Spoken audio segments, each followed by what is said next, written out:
Hello everyone. तो next topic है हमारा स्फेरिकल कैपेसिटर। स्फेरिकल कैपेसिटर इसको डिफाइन कैसे करेंगे? Spherical capacitor consist of two concentric spherical shells. दो कैसे होते हैं? कॉन्सेंट्रिक स्फेरिकल सेल्स होते हैं, ठीक है, of inner and outer radii. उनकी जो इनर और आउटर रेडियाई है वो ए एंड बी हमने यहाँ पर कंसीडर किए हैं, ठीक है। Two shells carry charge minus Q and plus Q, ठीक है। तो इसकी फिगर ड्रॉ करेंगे। फिगर ड्रॉ कर लेते हैं। फिगर इस तरह से आएगी। ये है हमारा एक स्फेरिकल सेल, ठीक है, स्फेरिकल सेल। और दूसरा स्फेरिकल सेल हो गया हमारा ये, राइट। ये इनका सेंटर है, दोनों का कॉमन सेंटर होता है तो उसे बोलते हैं concentric, right.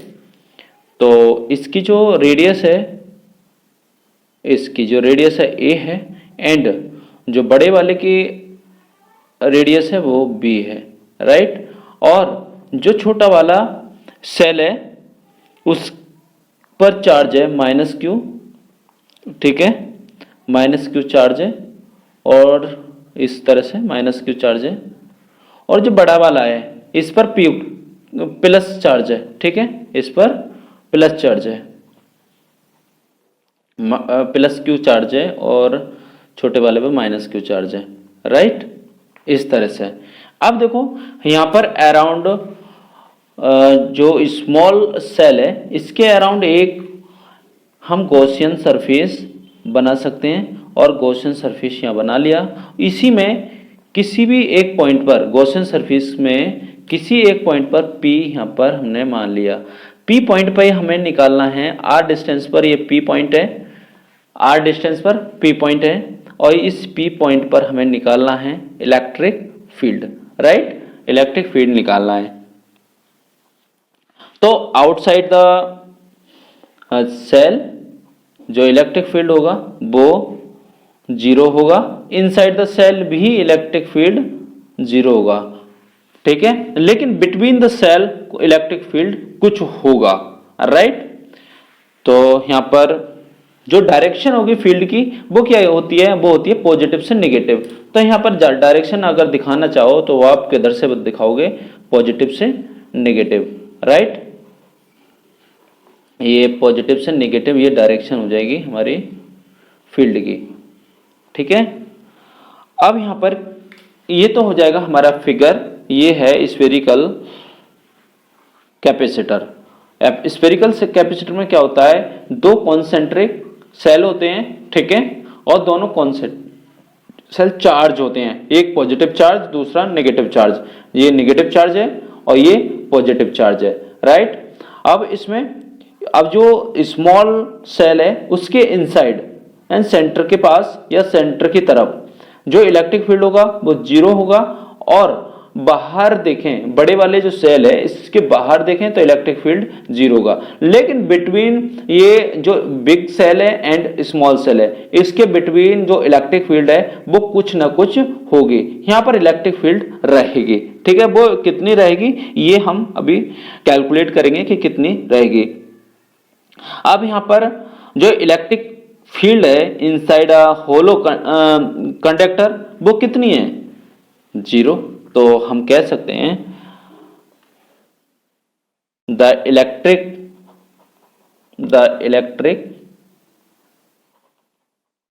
Field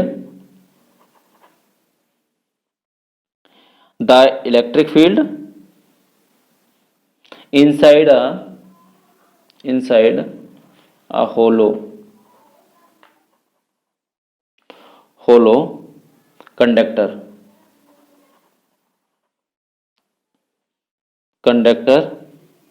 is zero, ठीक है। होलो कंडक्टर है तो यहां पर जो इलेक्ट्रिक फील्ड है वो कितनी होगी?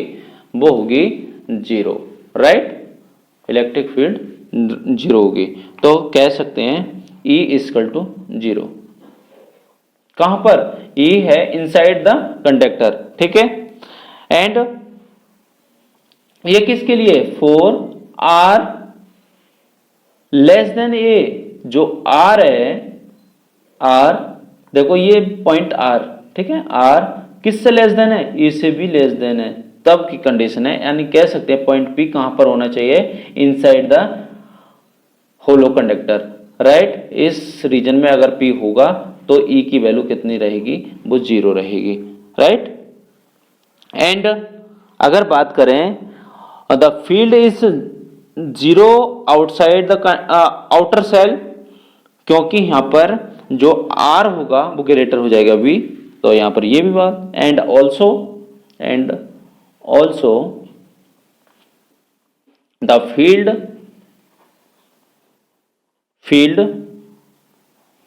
इज 0 outside the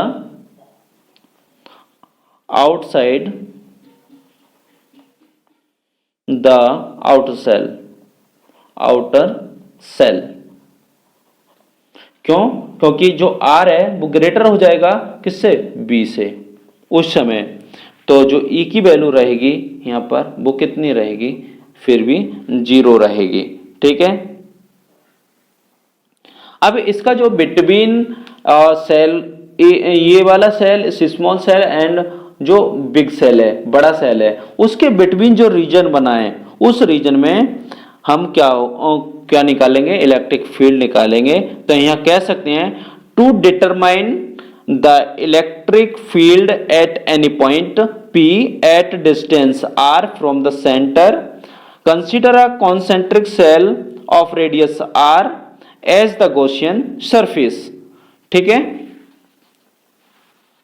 तो ये चीज हम लिख सकते हैं।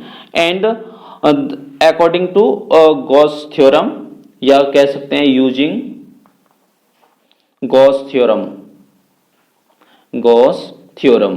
जब गॉस थ्योरम को यूज करेंगे तो गॉस थ्योरम होती क्या है? वो होती है फ्लक्स, टोटल फ्लक्स किसके इक्वल होता है? वो होता है Q अपॉन एप्सिलॉन नॉट के, यानी कि 1 upon epsilon not time of total charge, right. तो यहां पर जो फ्लक्स है, फ्लक्स कितना होगा? फ्लक्स होगा इसका, फ्लक्स होता है electric field into area of shell, है ना। तो इसके लिए हम लिख सकते हैं फ्लक्स की वैल्यू कितनी हो जाएगी? फ्लक्स की वैल्यू ये कह सकते हैं फाई E इक्वल टू कितना होगा? इलेक्ट्रिक फील्ड इनटू 4 पाई R स्क्वायर, ठीक है।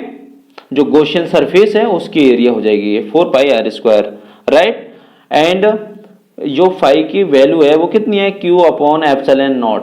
तो यहां से हम E की वैल्यू निकाल सकते हैं। E इक्वल टू कितना हो जाएगा? 1 upon 4 pi epsilon naught Q upon R square. इतना आई होप समझ में आ गया होगा। इसे इक्वेशन फर्स्ट कह सकते हैं। E की वैल्यू निकाल दी, E ऐसे रहने दिया और 4 पाई R स्क्वायर को दूसरी साइड ले गए, तो ये बनेगा हमारा E equal to 1 upon 4 pi epsilon naught Q upon R square, equation first, right. अब यहां पर हमें क्या करना है? अब पोटेंशियल डिफरेंस निकालना है between the two shells, potential difference between two shells. तो पोटेंशियल डिफरेंस निकालेंगे, तो वो किस तरह से फाइंड करेंगे देख लेते हैं अभी। पोटेंशियल डिफरेंस, तो पोटेंशियल डिफरेंस निकाल लीजिए। द पोटेंशियल डिफरेंस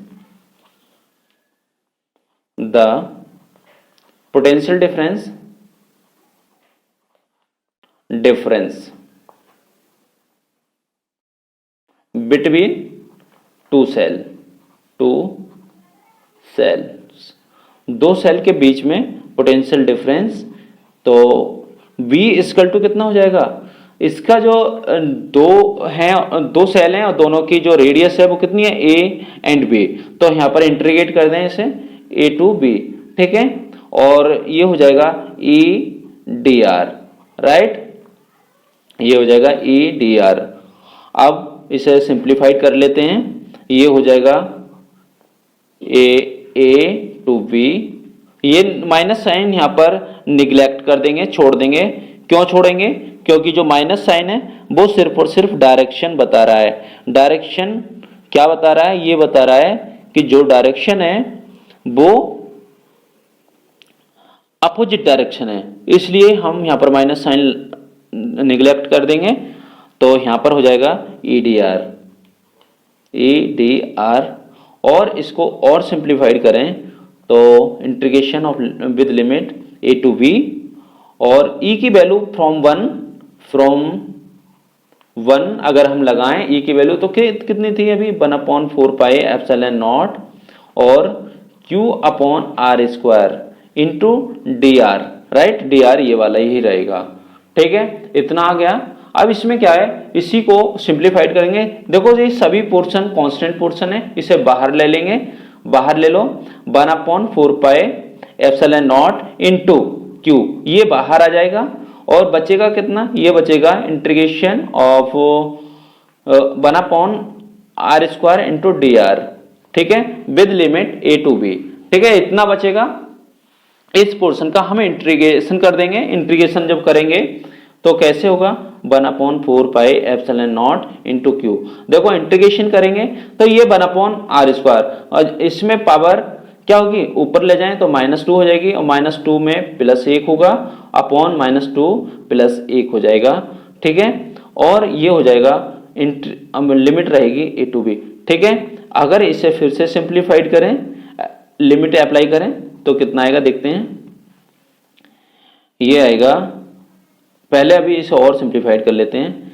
r की पावर -1 बची और अपॉन में भी -1 बचा है, a to b, ठीक है? तो ये हो जाएगा 1/4 पाई एप्सिलॉन नॉट इंटू क्यू, और ये हो जाएगा -1/r, और लिमिट होगी a to b। अब इसको और सिंप्लीफाइड करें तो ये हो जाएगा 1/4 पाई एप्सिलॉन नॉट क्यू, और इसे अगर लिमिट अप्लाई करें तो अपर लिमिट पहले आ जाती है 1/v माइनस, एक माइनस फॉर्मूले का होगा, दूसरा माइनस ये जो दिया है, माइनस माइनस प्लस हो जाएगा 1/a, राइट? अगर और इसे सिंप्लीफाइड फॉर्म में लिखें तो ये हो जाएगा 1/एप्सिलॉन नॉट q इंटू ये हो जाएगा 1/a माइनस 1/v, ठीक है? इतना आ जाएगा। ये वैल्यू जो है हमारे किसकी वैल्यू आ गई? ये वैल्यू आ गई v की वैल्यू, ठीक है? अब हमें फाइंड क्या करना था? फाइंड करना था capacitance of the spherical capacitor. तो जब सॉरी, तो यहां पर कैपेसिटेंस निकालने हैं, तो कैपेसिटेंस क्या निकालेंगे? कैपेसिटेंस कैसे निकालेंगे? देखो कैपेसिटेंस C इक्वल टू कितना होता है? Q upon V। अब यहां पर V की फ्रॉम टू C की, देखो V की वैल्यू यहां पर पुट करेंगे तो ये आ जाएगा Q अपॉन V की वैल्यू पुट करो। V की वैल्यू कितनी है? ये है पूरी 1/4 पाई epsilon naught into Q into 1/a minus 1/v। इसे अगर सिंप्लीफाइड करें इस पोर्शन को 1/, ये वाला जो पोर्शन है इसे सिंप्लीफाइड करें 1/a माइनस 1/b, तो ये आ जाएगा, इसमें एलसीएम आएगा a b और ये आ जाएगा b माइनस a, राइट? तो ये हम डायरेक्ट लिख देंगे यहाँ पर अगली लाइन में। तो ये हो जाएगा, देखो जो थर्ड टर्म बनेगी ऊपर पहुंच जाएगा, और c इक्वल टू हो जाएगा q से q यहाँ पर देखो कैंसिल हो रहा है, q से q कैंसिल हो रहा है, तो ये 4 पाई एप्सिलॉन नॉट भी ऊपर जा रहा है, तो ये हो जाएगा 4 पाई एप्सिलॉन नॉट इंटू, देखो ये एलसीएम आएगा, थर्ड टर्म बन रही है ऊपर जाएगी, तो ये हो जाएगा ए बी अपॉन, क्या बचेगा अपॉन में? ये बचेगा b माइनस ए, b माइनस ए जो है वो अपॉन में बचेगा b माइनस ए, राइट? तो यही क्या है? यही है कैपेसिटेंस ऑफ स्फेरिकल कैपेसिटर। जो स्फेरिकल कैपेसिटर होते हैं उसकी कैपेसिटेंस कितनी होती है? वो होती है C is equal to 4 pi epsilon naught into a b upon b minus a, ठीक है? आई होप इतना समझ में आ गया होगा। डेरिवेशन बहुत इजी है, ज्यादा टफ नहीं है, और आई होप एक एक टर्म मैंने बहुत आसानी से और सिंपल वे में ये समझाई है। तो वीडियो ठीक लगी हो, अच्छी लगी हो, पसंद आई हो तो वीडियो को like, share and subscribe, channel को सब्सक्राइब कीजिए। Thank you so much, have a great day.